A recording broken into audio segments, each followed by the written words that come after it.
न्यायों 6 शुरुआत के वचन 12 में एक थोड़ी सी पूर्व पेंठिका इस्राएलियों ने यहोवा की दृष्टि में बुरा किया, इसलिए यहोवा ने उन्हें मिद्यानियों के वश में 7 वर्ष कर रखा और उसके साथ क्रूरता से बर्ताव किया गया। और परमेश्वर क्योंकि वो दयालु हैं, अब उनका छुटकारा करने की राह देख रहा था। और जैसे कि हमेशा वो किसी व्यक्ति को वो कार्य करने के लिए देखता है, परमेश्वर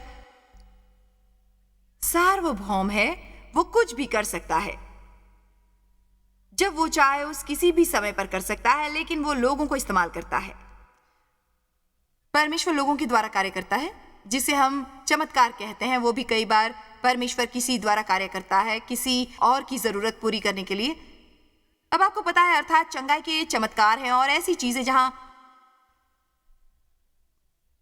लोगों को कुछ भी नहीं करना। वचन 12, इस तरह से परमेश्वर का दूत गिदोन तक पहुंचा और उसने उससे ये कहा, उसको यहोवा के इतने दर्शन देखकर कहा, हे शूरवीर सूरमा, यहोवा तेरे संग है। गिदोन ने उससे कहा, हे मेरे प्रभु, विनती सुन, यदि यहोवा हमारे संग होता तो हम पर यह सब विपत्ति क्यों पड़ती। और कुछ ऐसा सुन सकते हैं। और जितना आश्चर्य कर्मों का वर्णन हमारे पूर्वज ये कहकर करते थे, क्या यहोवा हमको मिस्र से छुड़ा नहीं लाया? वो कहां रहे? अब तो यहोवा ने हमको त्याग दिया और मिद्यानियों के हाथ कर दिया है। तब परमेश्वर ने कहा, हे शूरवीर सूरमा, यहोवा तेरे संग है। और वो उसकी सारी समस्याएं बताने लगा। वचन 14, तब यहोवा ने उस पर दृष्टि करके कहा, अपनी इस शक्ति पर जाओ तो इस्राएलियों को मिद्यानियों के हाथ से छुड़ाएगा। क्या मैंने तुझे नहीं भेजा? वचन 15, उसने गिदोन से कहा, है मेरे प्रभु, विनती सुन ले, मैं इस्राएलियों को कैसे छुड़ाऊं? देख, मेरा कुल मनुष्य में सबसे कंगाल है, फिर मैं अपने पिता के घराने में सबसे छोटा हूं। मैं ये नहीं कर सकता प्रभु, ये मेरी बहुत सी समस्याएं हैं। मेरा मतलब है प्रभु, क्या आपने मेरी उम्र की तरफ ध्यान नहीं दिया और मेरी सीखने की अक्षमता और मेरी मदद करें? ऐसा कोई नहीं है।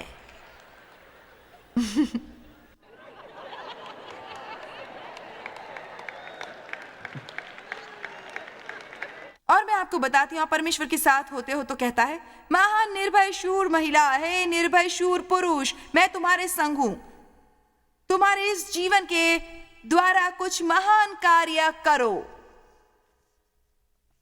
सिर्फ रोज उठ के केवल ये ना कहिए, किसी दिन जब यीशु वापस आएगा मैं स्वर्ग में जाकर महिमा करूंगा, महिमा में रहूंगा। मैं आपको बताती हूं, मुझे पता नहीं आप जानते हो कि नहीं, लेकिन आप में से हर एक के पास बहाने का थैला है। बहाने का थैला।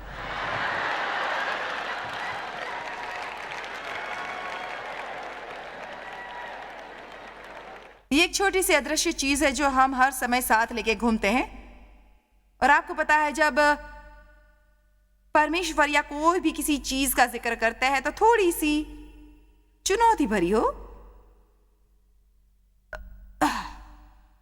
मेरे पास कुछ पैसे नहीं है।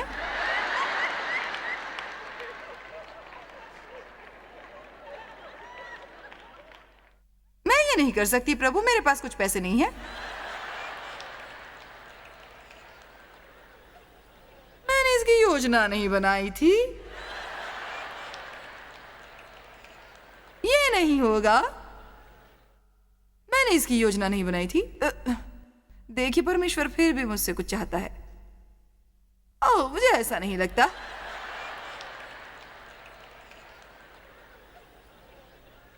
आपको पता है, थैला केवल हम बहुत सारी चीजें उसमें रखते हैं, मुझे पता नहीं कैसे। किससे आप सोचते हो कि आप वो एक हैं जो कुछ चीज करते हो जो आप वास्तव में सोचते हो कि आप जानते हो कि आप क्या कर रहे हो। मुझे अभी भी पता नहीं मैं क्या करती हूँ, और मैं दुनिया भर में चलने वाली सेवकाई कर रही हूं।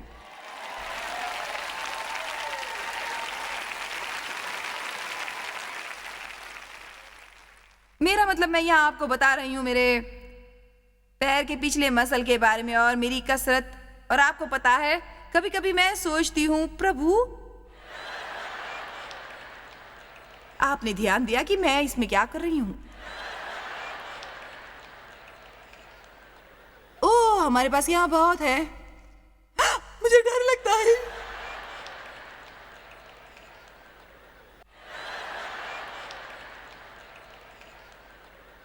ठीक है, तो फिर वो करने के लिए सीखिए।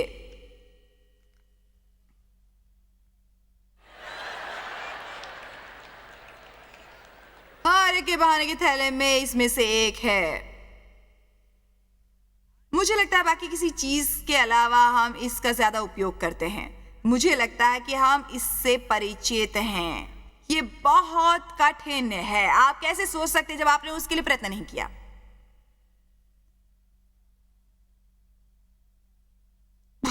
मेरी बहुत व्यक्तिगत समस्या है। मैं अभी नहीं कर सकता। मेरे खुद के जीवन में बहुत सारी समस्याएं हैं।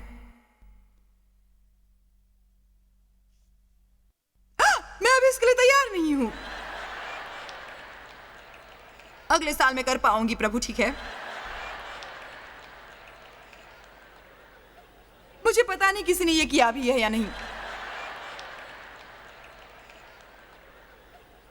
आप सभी लक्षण पहचानते हो, है ना? मेरी मदद करने के लिए कोई नहीं है। मेरे पक्ष में कोई नहीं है और मैंने इससे पहले ये किया नहीं है। बहाने का थैला, मैं आप सबसे कहना चाहूंगी, आप उसे फेंक दीजिए। बहाने बनाना बंद कीजिए और परमेश्वर जो आपको करने के लिए कह रहा है वो करना शुरू कर दीजिए। मतलब कि मैं कर सकता हूं जो कुछ मुझे करने की जरूरत है मेरे जीवन में। अब चलिए दूसरी सोच की छोटी सी शाखा की ओर जाते हैं। ये इसी श्रेणी में आती है, लेकिन उससे साथ विश्वास से मेरे जीवन में जो कुछ करने की जरूरत है मैं कर सकता हूं, मुझे लगता है। और एक मानसिकता आपकी उसके साथ होती है और वो है, कोई बात नहीं, मेरे जीवन में जो कुछ हो मैं हमेशा सकारात्मक दृष्टिकोण रखूंगा। आपको समय के आगे की ओर ध्यान लगाना चाहिए। कोई बात नहीं, मेरे जीवन में जो कुछ हो मैं उससे अच्छा ही पाऊंगा। मैं उसमें कुछ खुशी पाऊंगा। मेरे जीवन का आनंद उठाने के लिए मैं मार्ग पाऊंगा। जो चल रहा है उससे कोई मतलब नहीं। मैं सकारात्मक दृष्टिकोण रखूंगा क्योंकि परमेश्वर सकारात्मक है, नकारात्मक नहीं। और मैं परमेश्वर के साथ चलूंगा। भजन संहिता 27। आपको पता है, जिस क्षण आप ज्यादा सकारात्मक दृष्टिकोण रखने का निर्णय लेते हैं आप अपने जीवन में ज्यादा खुशी महसूस करोगे।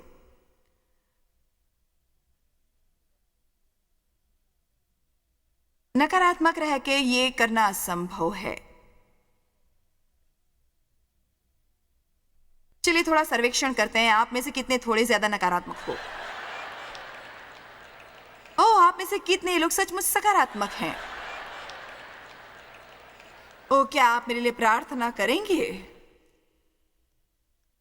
क्योंकि मैं आपको बता रही हूं, मैंने इस पे कार्य किया है। अब देखिए, डेव ने अपना हाथ सकारात्मक उत्साहित चीज पे उठाया है और आपसे ईमानदारी से कहूं तो मैं इतनी नकारात्मक थी कि वो मुझे गुस्सा दिलाता था। क्योंकि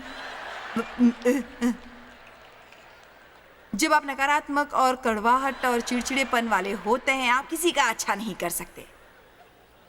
ये ऐसा है जैसे आप उन्हें थप्पड़ मार रहे हो। मुझे मत बताइए कि ये चलेगा, क्योंकि अब मैं दयनीय होने का आनंद उठा रही हूं। ठीक है, भजन संहिता 27:13। मेरा क्या होता यदि मुझे विश्वास न होता कि जीवितों की पृथ्वी पर यहोवा की भलाई को देखूंगा? तो मैं मूर्छित हो जाता। हमारा क्या होगा यदि हम विश्वास ना करें कि हम कुछ तभी अच्छा देखेंगे? मेरा मतलब, यदि आज जिस चीज के पीछे वो आपको नहीं मिल रही है, लेकिन आप विश्वास करोगे कि आपको वो मिलेगी। यहोवा की बाढ़ जोहता रहे, हियाव बांध और तेरा हृदय दृढ़ रहे। हाँ, यहोवा ही की बाढ़ जोहता रहे। क्या मैं आपसे एक सवाल पूछूं? आप किसकी बाट जो होते हैं मुझे पता नहीं। बस देखते हैं। इस प्रकार का इंतजार, बस देखते हैं इस प्रकार का इंतजार, टहलते हुए टहलते हुए। देखिए नीति वचन 15।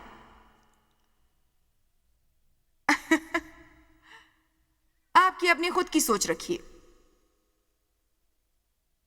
उद्देश्य पे कुछ सोचिए, बैठिए और उद्देश्य पे कोई बात नहीं, आप कैसा महसूस करते हो कोई बात नहीं, कि आप कितने बुरे हैं, आपके हालात कितने बुरे हैं, आप बैठिए और सोचिए मेरे साथ कुछ अच्छा होगा, मेरे साथ कुछ अच्छा होने वाला है, परमेश्वर मेरे पक्ष में है और मेरा सकारात्मक, उत्साही, उत्तेजित, जोशपूर्ण दृष्टिकोण है। ठीक है, मुझे लगता है हम आज इसके बारे में बात करेंगे। मैं नकारात्मकता से पली बढ़ी, सही में मेरे पिता ने मुझे नकारात्मक रहना सिखाया। वो कहते थे तुम्हें पता है बाहर का हर कोई बुरा है, कोई भी अच्छा नहीं है। मुझे सिखाया गया इस दृष्टिकोण से जीना कि कोई भी अच्छा नहीं है, अच्छा हो गया ऐसी अपेक्षा करना भी गुनाह है। आप में से कितने ऐसे हैं घर में नकारात्मक लोगों के साथ पले बड़े, जो हमेशा सब चीजों में चिड़चिड़े थे, चिड़चिड़े। इसीलिए और मेरे जीवन में बहुत ही निराश होने के कारण, मेरे पिता से शोषण के कारण और पहली शादी जो पूरी तरह से अस्त व्यस्त थी, क्योंकि मुझे पता ही नहीं था कि मैं क्या कर रही हूं और मैं जो करती थी उससे कम वो जानता था, इसलिए इससे एक बहुत अच्छा रिश्ता नहीं बन पाया। मुझे क्लेश, और मैंने जिसे क्लेश है उससे शादी की, और यदि बच्चे होते तो हम उन्हें भी क्लेश ही देते। और इसलिए जब मैं 1974 में पवित्र आत्मा से भर जाने के बाद और सचमुच गंभीरतापूर्वक परमेश्वर के साथ चलने लगी, और इसके कई साल पहले से मैं ईसाई थी, लेकिन मैं उसके बारे में गंभीर नहीं थी। कितने लोग जानते हैं? मैं सीख रही थी, मैं परमेश्वर के वचन का अभ्यास करके सीख रही थी। एक सुबह मैं बाथरूम के वॉश बेसिन के पास आईने में देखकर अपना मेकअप करते हुए खड़ी थी, और मैं सचमुच किसी चीज से जागरूक हो गई जो मेरे साथ मेरे जीवन में है। लेकिन मुझे लगा, मुझे यूं ही ऐसा महसूस हुआ क्योंकि मैंने सही में उसे पहचाना भी नहीं था, और मुझे यह अस्पष्ट नकारात्मक, डरावनी भावना मेरे आसपास महसूस हुई, उस तरह से जैसे कौन सी बुरी चीज आगे होने वाली है। और मुझे पता नहीं था कि ये बाइबल है। तो मैंने जाना कि ये परमेश्वर ने ये मुझसे बात की। मैंने कहा प्रभु ये क्या है, मैं इसके साथ मेरे पूरे जीवन भर में जी हूं, ये क्या है? और पवित्र आत्मा ने मुझसे कहा बंधन, दुख भरे बंधन। उसके बाद मुझे याद नहीं उसके कितने दिनों बाद मेरे सामने नीति वचन 15:15 आया। देखिए ये कहता है, दुखियारे के सब दिन दुख भरे रहते हैं, चिंता के विचार और बंधन भरे, परंतु जिसका मन प्रसन्न रहता है वो मानो नित्य भोज में जाता है, परिस्थितियों की ओर ध्यान ना देते हुए। तो कोई बात नहीं, हमारा आनंद हमारी परिस्थितियों से नहीं आता जो शैतान चाहता है कि हम सोचे। जब शैतान हमारी चीजें अस्त व्यस्त करता है, आपकी कार बिगड़ जाती है, ये वो कुछ, और वो सही में आपकी चीजों के पीछे नहीं है, उसे उन चीजों से कुछ लेना देना नहीं है, उसे चाहिए आपकी खुशी, और इसलिए वो चीजों के नुकसान को इस्तेमाल करता है आपकी खुशी छीनने के लिए। क्योंकि जब आपके पास आनंद नहीं है, आपके पास कोई सामर्थ्य नहीं है, और एक नया जन्म पाने वाला व्यक्ति आत्मा से भरा हुआ विश्वासी जीवन में अपने कांधे लटकाए हुए, अपनी बाहें लटकाए हुए और उनके सर लटके हुए नकारात्मक और आलोचनात्मक, और उन्हें कुछ चाहिए, शैतान कुछ देखना नहीं चाहता। तो यह अनिवार्य है कि हम उच्च स्तर का आनंद और उत्साह और जोश अपने जीवन में बनाए रखें। और मैं थक चुकी हूँ लोगों को उसी गति से जाते हुए देखकर। हमें रोज के दिन का उत्साह से सामना करने की जरूरत है और बात नहीं हमारे जीवन में जो चल रहा है, हमें जाग के सोचने की जरूरत है। मुझे विश्वास है कि आज मेरे साथ कुछ अच्छा होने वाला है और आप कहेंगे हाँ अच्छा ही होगा, नहीं हुआ तो कोई बात नहीं, वो कल होगा। और अगर कल भी नहीं हुआ तो उसके बाद होगा। आप इससे ही शैतान को हरा सकते हो। शैतान को यह बिल्कुल भी पसंद नहीं है।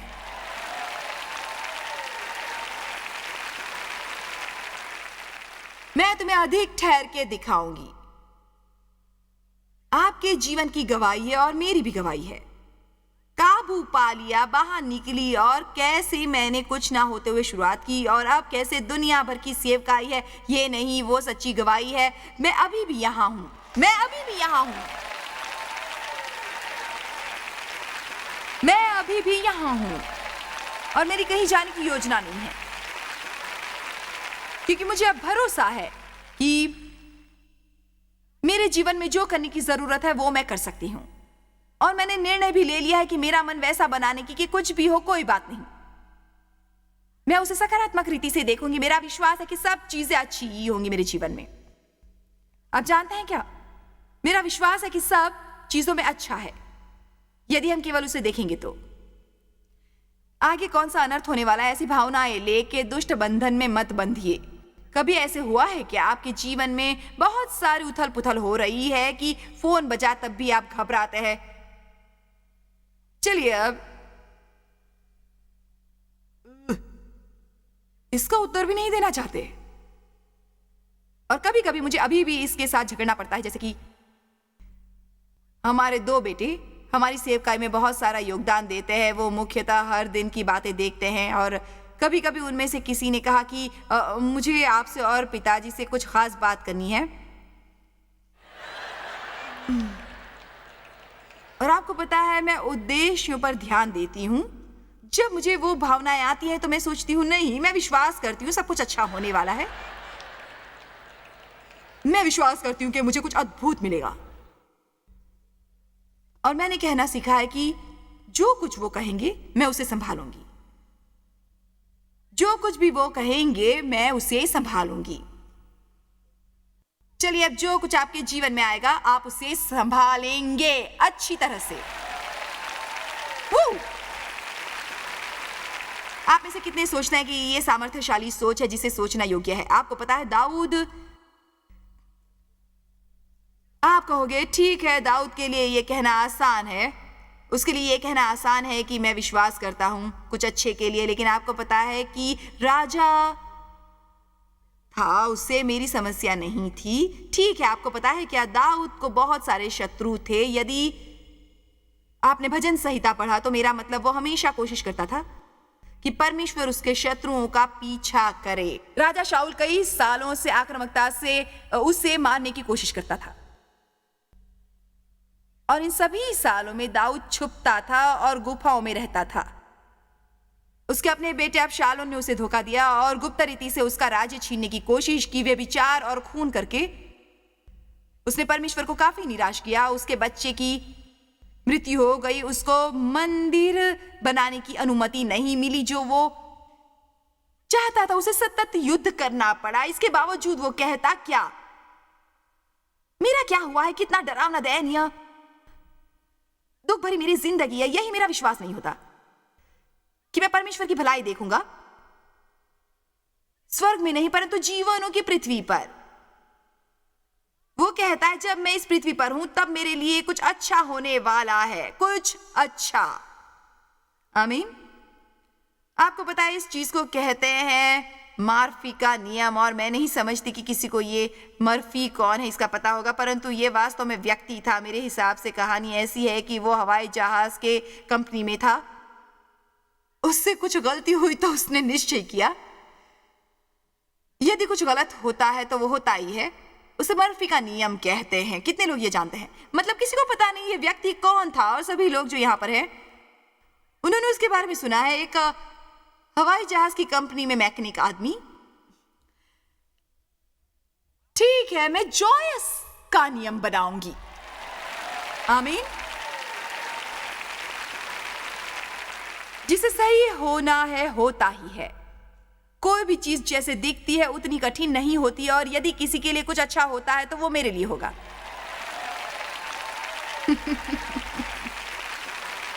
तो अगले समय कोई मर्फी के नियम के बारे में बताएगा। ये मर्फी कौन है? मैं तो जॉयस के नियम के बारे में जानता हूं, और निश्चय ये परमेश्वर का नियम है।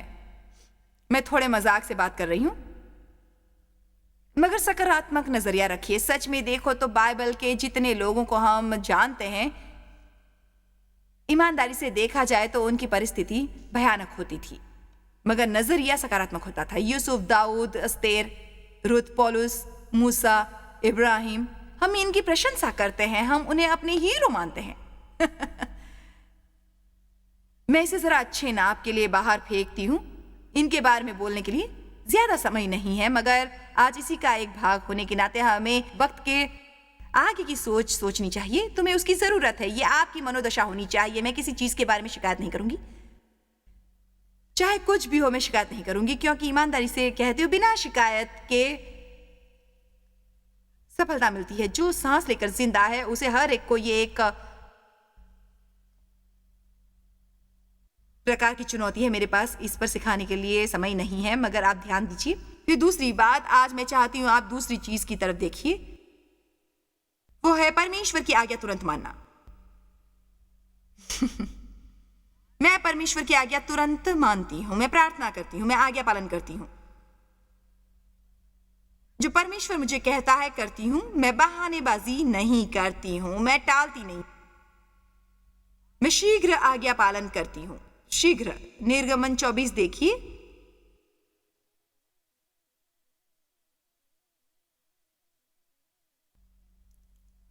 आयत 7 मुझे अच्छा लगता है। तब वाचा की पुस्तक को लेकर लोगों को पढ़ सुनाया। उसे सुनकर उन्होंने कहा, जो कुछ यहोवा ने कहा है उस सबको हम करेंगे और उसकी आज्ञा मानेंगे। इसका मतलब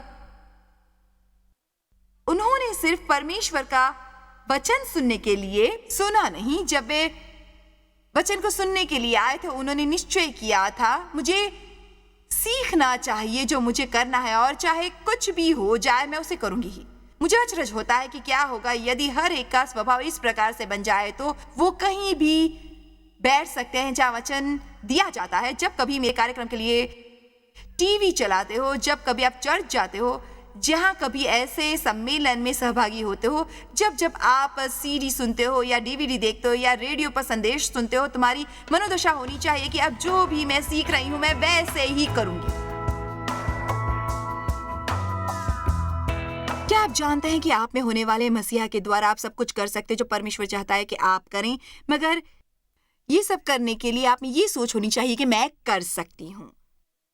जो हम सोचते हैं वैसे ही हम बनते हैं। जैसा आदमी सोचता है वैसा ही वो बनता है।